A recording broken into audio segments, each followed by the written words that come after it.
കടലുണ്ടി പക്ഷിക്കൂട്ടങ്ങൾക്ക് പറുദീസയാണ്. അത്യപൂർവമായി കാണുന്ന പക്ഷികളും കണ്ടൽ ചെടികളും ഇവിടെ നമ്മൾക്ക് കാണാനാകും.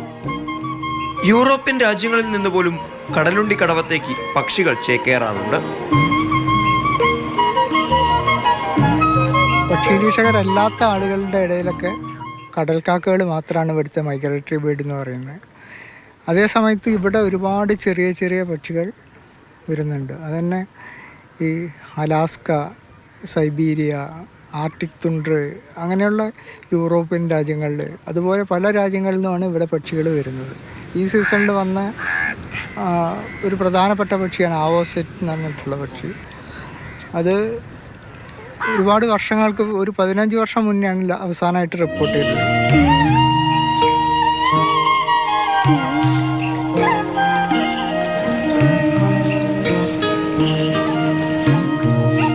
ചെറു തോണിയിൽ യാത്ര തുടങ്ങിയ ഞങ്ങൾ എത്തിയത് ഒരു മണൽത്തിട്ടയിലേക്ക്. എന്നാൽ ദേശാടന കിളിക്കൂട്ടങ്ങളെ കാണാനായി അവിടെ എത്തിയ ഞങ്ങൾക്ക് നിരാശരാകേണ്ടി വന്നു. തീറ്റപ്പാടങ്ങളിൽ കയ്യിലുണ്ടാവുന്ന പക്ഷികളെ കണ്ട് ആശ തീർക്കേണ്ടി വന്നു. കാരണം എന്തെന്ന് അധികൃതരോട് തന്നെ ചോദിച്ചു. പരിസ്ഥിതിയും സംരക്ഷിക്കണം, അതുപോലെ തന്നെ ഇവിടെ വരുന്ന ദേശാടന പക്ഷികളുടെ തീറ്റത്താവളങ്ങളും സംരക്ഷിക്കണം. എന്തു തന്നെ ആയാലും ആ പ്രകൃതിയുടെ ആ സന്തുലിതാവസ്ഥ നിലനിർത്തിക്കൊണ്ട് മാത്രമേ മുന്നോട്ട് പോകാൻ പറ്റുള്ളൂ. ഇപ്പോൾ ഇവിടെ കാണുന്ന കണ്ടൽ ചെടികളിൽ ഒരു ഇനമായ നക്ഷത്രക്കണ്ടൽ, അത് ധാരാളം വളർന്ന് ഈ പക്ഷികൾക്ക് തീറ്റ തേടുന്ന സ്ഥലത്തേക്ക് കൂടുതൽ കയറി വരുന്നുണ്ട്. അത് ശരിക്കും നീക്കം ചെയ്യേണ്ടത് തന്നെയാണ്. ആ പക്ഷിപ്രേമികൾ പറയുന്നത് ഒരു കണക്കിന് ശരിയാണ്. കമ്മ്യൂണിറ്റി റിസർവിൽ നിന്നും ഉപജീവന മാർഗം കണ്ടെത്തുന്ന നാട്ടുകാരും ഇന്നേറെ നിരാശയിലാണ്. ഞാനിവിടെ നിന്ന് 45 വർഷമായി കടലുണ്ടിപ്പുഴയായിട്ട് ജീവിച്ചു പോകുന്ന ആളാണ്. പണ്ട് മണൽ വാരണ പണിയായിട്ടും പിന്നെ ഫിഷിംഗ് ആയിട്ടും പല ജോലിയും ചെയ്യുന്നത് പുഴയായിട്ട് ജീവിച്ചു പോകുന്ന ആളാണ്. ഇപ്പോഴത്തെ സ്വാഭാവികം എന്ന് പറഞ്ഞിട്ടാണെങ്കിലും മണൽ വന്ന് അടിഞ്ഞ് കൂടിയിട്ട് തോണി സർവീസ് നടത്താൻ കഴിയാത്തൊരവസ്ഥയാണ്. വേലിയേറ്റത്തിന് മാത്രമാണ് കണ്ടൽക്കാടുകൾ കയറാൻ കഴിയുള്ളൂ, പുഴയിൽ കൂടെ യാത്ര ചെയ്യാൻ കഴിയുള്ളൂ. അഴിമുഖത്ത് കൂടെ മണൽ അടിഞ്ഞ് കണ്ടമാനം ഒരുപാട് കൂടിപ്പോയി. പണ്ടത്തെ കാലത്ത് കൂടിയാലും ശരിയെന്ന് പറഞ്ഞിട്ടാണെങ്കിൽ ഏത് സമയത്തും വേലിയിറക്കത്തിനും തോണി പോകാനുള്ള നല്ല സൗകര്യമായിരുന്നു. ഇപ്പോൾ തോണി പോകാനുള്ള സൗകര്യമില്ല.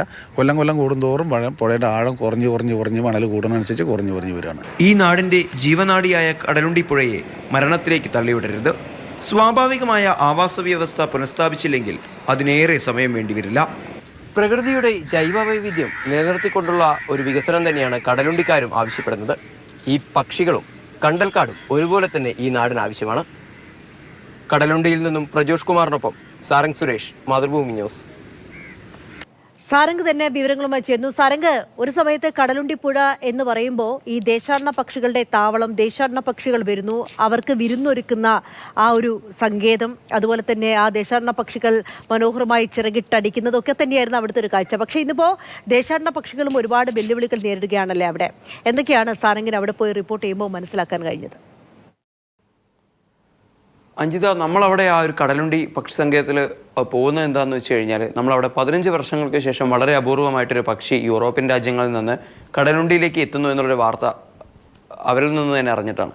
അങ്ങനെ ആ ഒരു പക്ഷിയെ തിരഞ്ഞ് നമ്മൾ ഇറങ്ങുന്ന സമയത്ത് നമ്മൾ തോണിയിൽ വേണം പോകാൻ. കാരണം ഇടയിലുള്ള കണ്ടൽക്കാടുകൾക്കിടയിലുള്ള തീറ്റപ്പാടങ്ങൾക്ക് നടുവിലാണ് ഈ പക്ഷികളെയൊക്കെ തന്നെ നമുക്ക് കാണാൻ പറ്റുക. അങ്ങനെ തോണിയിൽ പോകുന്ന സമയത്താണ് നമ്മൾ ഉദ്ദേശിച്ച രീതിയിൽ നിന്നൊക്കെ തന്നെ അവിടുത്തെ പ്രശ്നം എത്രത്തോളം ഗൗരവതരമാണ് എന്ന് നമ്മൾക്ക് മനസ്സിലാവുന്നത്. മുൻ വർഷങ്ങളിൽ നിന്നൊക്കെ ദേശാടന പക്ഷികൾ വരുന്നത് വളരെ കുറയാണ് ചെയ്തിട്ടുള്ളത്. ഇപ്പോൾ പക്ഷികളുണ്ട്, നമ്മളെ ദൃശ്യങ്ങളിലൊക്കെ തന്നെ പക്ഷികളെ കാണാൻ കഴിയുന്നുണ്ട്. പക്ഷേ ഇതല്ല കടലുണ്ടിയിൽ ശരിക്കും വരുന്ന തോതിലുള്ള പക്ഷികൾ. ഇതിൻ്റെ ഇരട്ടി അല്ലെങ്കിൽ അതിനേക്കാൾ അധികം പക്ഷികൾ വരുന്നൊരു സ്ഥലമാണത്. അവിടെ എന്തുകൊണ്ട് ഇത്തരത്തിലുള്ള പക്ഷികൾ വരുന്നത്, ദേശാടന പക്ഷികൾ വരുന്നത് എന്തുകൊണ്ട് കുറയുന്നു, അല്ലെങ്കിൽ വരുന്ന ദേശാടന പക്ഷികൾ തന്നെ ഒരു നാടോടി സ്വഭാവം, ജിപ്സി സ്വഭാവം എന്തുകൊണ്ട് കാണിക്കുന്നു എന്നുള്ള ഒരു ചർച്ച ഞാനും ആ ഒരു പക്ഷി നിരീക്ഷകനും കൂടെ തമ്മിലുണ്ടായി. അപ്പോൾ ആ സമയത്ത് പറയുന്നത് എന്താണെന്ന് വെച്ച് കഴിഞ്ഞാൽ, ഈ പക്ഷികൾക്ക് നിലനിന്ന് പോകേണ്ട തീറ്റപ്പാടങ്ങളുടെ അഭാവമാണ് ഇത്തരത്തിലുള്ള ഒരു പ്രശ്നത്തിന് കാരണമായി മാറുന്നത്. ഇങ്ങനെ അവിടെ പോകുന്ന സമയത്ത് നമ്മൾ കാണുന്നുണ്ട്, നമ്മുടെ തോണിക്ക് പോലും കൃത്യമായിട്ട് തുഴഞ്ഞു പോകാൻ പറ്റാത്ത അവസ്ഥയുണ്ട്. നമ്മൾ ദൃശ്യങ്ങൾ എടുക്കാനൊക്കെ പോകുന്ന സമയത്ത് നമ്മളോട് പറയുന്നുണ്ട്, പുഴയുടെ നടുക്കെന്നാണ് പറയുന്നത്, നിങ്ങൾക്ക് വേണമെങ്കിൽ പുഴയിൽ ഇറങ്ങിയിട്ട് ദൃശ്യങ്ങൾ എടുക്കാമെന്ന്. കാരണം എന്താണെന്ന് വെച്ച് കഴിഞ്ഞാൽ അവർ പറയുന്നത് നമ്മൾക്ക് നടന്നു നീങ്ങാനുള്ള രീതിയിലേക്ക് പുഴയുടെ ആഴം വളരെ കുറഞ്ഞു വരുന്നു. മണലെടുക്കാത്തത് കൊണ്ടാണ് ഇത്തരത്തിലൊരു പ്രശ്നം ഉണ്ടാകുന്നത്. അഴിമുഖത്തിലേക്ക് വരെ തീരെ ആളുകൾക്ക് തോണി അടുപ്പിക്കാൻ, മത്സ്യബന്ധന തൊഴിലാളികൾക്ക് പോലും അങ്ങോട്ടേക്ക് എത്താൻ പറ്റാത്ത ഒരു അവസ്ഥയുണ്ടായിട്ടുണ്ട്. നമുക്കറിയാം, കടലുണ്ടി എന്ന് പറയുന്ന പ്രദേശം കോഴിക്കോട് മലപ്പുറം ജില്ലയുടെ അതിർത്തി പ്രദേശമാണ്. കഴിഞ്ഞ ആഴ്ച മലപ്പുറത്തെ ജില്ലാ കളക്ടർ കടലുണ്ടി പക്ഷി സങ്കേതം എത്രത്തോളമായി ഈ ദേശാടന കിളികളെ സ്വീകരിക്കാൻ പ്രാപ്തമായി എന്നറിയാനായിട്ട് അവിടെ എത്തിയ സമയത്ത് അവിടെ വരുമ്പോൾ അവർ കാണുന്ന കാഴ്ച എന്താണെന്ന് വെച്ച് കഴിഞ്ഞാൽ, ഇതുപോലെ നമ്മളെപ്പോലെ തന്നെ തോണിയിൽ യാത്ര ചെയ്യുമ്പോൾ പകുതി വഴിയിൽ വെച്ചിട്ട് ആ യാത്ര അവസാനിപ്പിക്കേണ്ട സാഹചര്യം വന്നു. കാരണം അവരുടെ തോണി പോലും മുന്നോട്ടേക്ക് നീക്കാൻ കഴിയുന്നില്ല.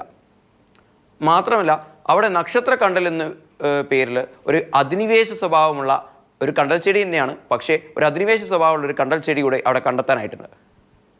ആ ഒരു ചെടി വളരെയധികം പെട്ടെന്ന് നമ്മളാരും തന്നെ വളർത്തിയെടുക്കാതെയോ ആ രീതിയിൽ വളർന്നു വരുന്നൊരു സാധനമാണ്.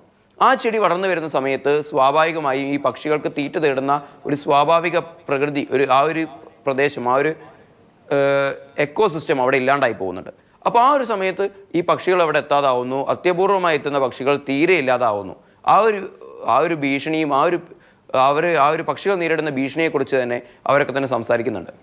ശരി, നമ്മുടെ കമ്മ്യൂണിറ്റി സാരംഗ്, റിസർവിന്റെ മനസ്സിലായി. ഭാരവാഹികളുമായി കാരണം സംസാരിച്ച സമയത്ത് ഇതെന്തായാലും കാരണം അവിടെ ഇപ്പോൾ പിന്നെ പക്ഷികളുടെ ഇപ്പോൾ ഒരു ആവാസ വ്യവസ്ഥ എന്ന് പറയുമ്പോൾ അതിങ്ങനെ ഒരു സൈക്കിളാണല്ലോ. അപ്പോൾ അതിന് ഏതെങ്കിലും തരത്തിലൊരു വിഘാതം വന്നാൽ അത് എല്ലാ തരത്തിലും അത് പ്രതിഫലിക്കും. അപ്പോൾ അവിടെ ഈ പറയുന്ന ദേശാടന പക്ഷികൾക്ക് വരാൻ കഴിയാത്തൊരു സിറ്റുവേഷനാണ്, അല്ലെങ്കിൽ അവിടെ വന്നിട്ട് അവർക്ക് അതിജീവിക്കാൻ കഴിയാത്തൊരു സാഹചര്യമാണെങ്കിൽ അത് മാറ്റിക്കൊടുക്കണം. അപ്പോൾ അതിനുവേണ്ടിയുള്ള പദ്ധതികളും ക്രമീകരണങ്ങളും ഒക്കെ അവിടെ നടത്തണം. അതാണ് പറയാനുള്ളത്.